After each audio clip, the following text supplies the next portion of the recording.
Ja, værsgo. Hej, goddag. Jeg hedder Morten Kærbo. Jeg vil gerne lige fremvise, hvordan man kommer bedst og hurtigst ned i en kasse.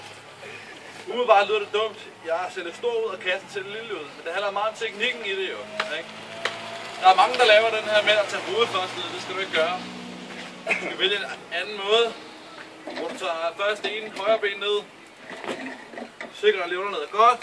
Du ved, helt ud til kanten med højre støvle.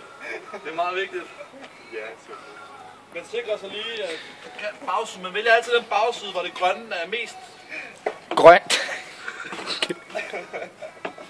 Tager venstre fod op. Det har jeg allerede gjort. Det er måske lidt hurtigt. Jeg har gjort det mange gange jo. Så jeg kommer nogle gange til at springe nogle trin over jo.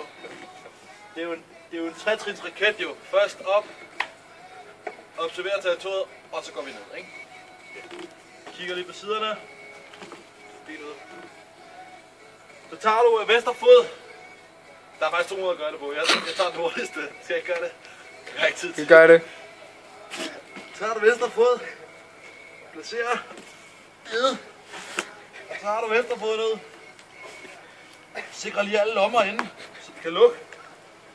Så ikke noget der flage ud jo. Så tager du så. Lige, du ved, så går godt ind. Du må ikke gå i, det er jo vigtigt, at man vælger en kasse af god kvalitet jo. Så går den i stykker jo. Så har du så her. Og nu kommer det til at gå hurtigt jo. Du skal have foden op hurtigt, og så ned på numsen bagefter. Det kræver en lille teknik, der hedder det spanske hjørne. Er vi klar? Jeg er ikke sikker på, at det virker, og hvis det ikke virker, så er det på grund af kvaliteten af kassen.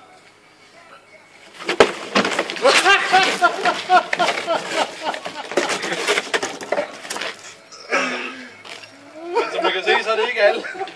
Som man kan se, så er det en dårlig kvalitet. Og det er noget at gøre med kvaliteten. Man kan se her, hvordan jeg vidste det, der er kun 8. Der er kun 8 af de her hæfteklapper her.